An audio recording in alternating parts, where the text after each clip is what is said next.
Hello ladies, it's Stella.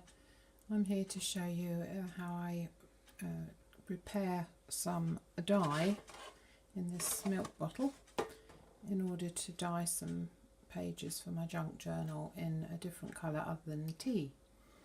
I made some blue ones for the Treasure Island Challenge journal, and so today I thought I would do some different coloured ones in a kind of sandy colour. This is Driftwood Beige, and I bought a Dylon pack. I've got loads here. This is how it comes, and it's a powder. So I'm just going to take 1 teaspoonful and put it in this bottle, and 1 teaspoonful of salt to set it, and that goes in as well. And then I'm going to add some water which has recently been boiled carefully.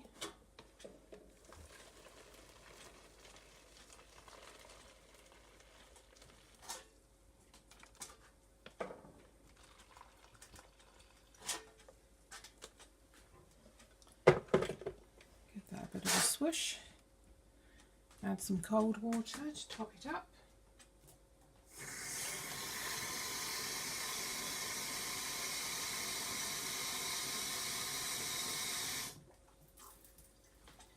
And there's approximately 2 pints in here.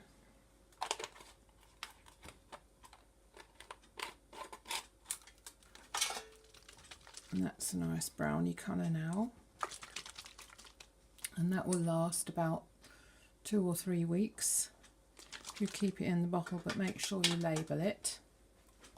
You must label it, otherwise somebody might think it's tea and drink it, which would be a disaster, wouldn't it? So last time I did blue, this time I'm going to do the brown.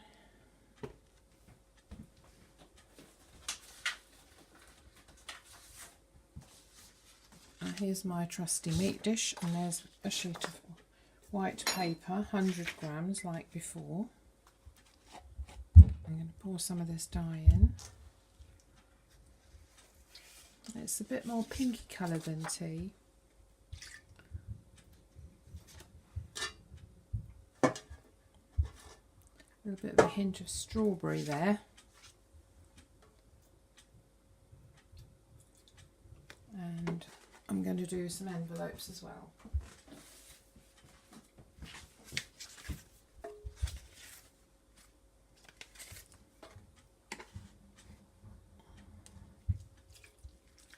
These are new envelopes, but they won't be new for much longer.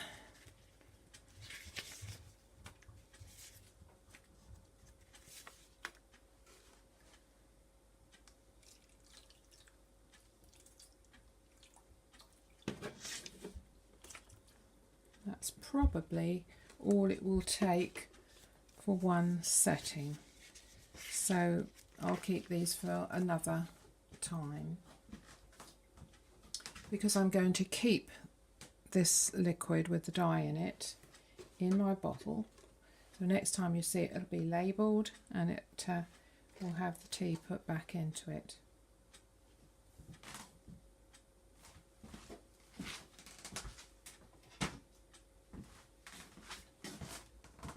I bought a funnel, and that's what I'm going to transfer that liquid back into the bottle with. Don't try and do it without the funnel, because if you pour it over your hands it's toxic. You can wear gloves. You should wear gloves really, but I've done it so many times that I'm pretty proficient at it. So I'm just going to pat that down with my wooden spoon, and then I'm going to leave that for half an hour and come back to it when it's well soaked in. So I'll see you later. Okay, so half an hour has gone by and the dye has taken effect.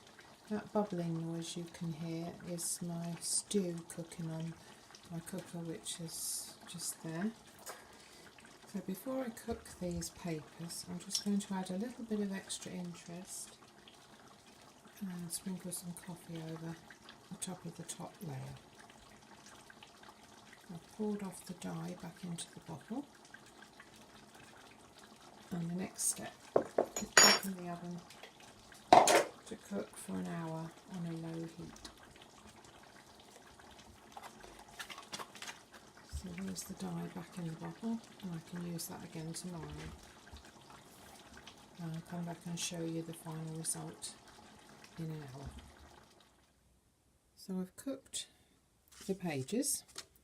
They've been in the oven for an hour, and this is how they've come out. These are the envelopes which I sprayed coffee on, and these with the seal there have come out fine, but the ones that had the pointed seal have stuck together, and that's something that often happens, and it's happened with both of them.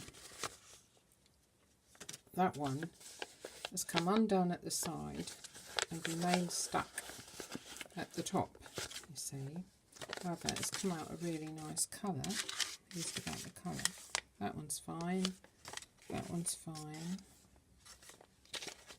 So what happens then is, it's very simple. You just dip them in ordinary water until you loosen this flap, and you open it out and then dry it off like so. So these are all ready now to be ironed. What's this one done? That one's fine as well. So although the ones with the pointed seal look nice, these actually work better in my experience. And here are the pages. You can see where the coffee has leaked around the edges, which is interesting, and I like interesting things to happen. The colour of the driftwood is actually very pale, and it's very nice. In real life there are shadows. I don't know if that comes out on the camera, but those are perfectly acceptable instead of tea dyeing, and if you do it with the blue, then it comes out a very nice shade of blue. Now obviously if you want it darker, you can put 2 spoons of the powdered dye in the bottle instead of 1. So they're ready to be ironed as well. So that's that. So that's how you do the blue ones, or any other colour you want. I use this one, which is driftwood, and it has surely come out like that. And you can obviously experiment with different ways of doing it, and it's also suitable for dyeing clothes. So thank you for listening in, and I'll be back with you next time.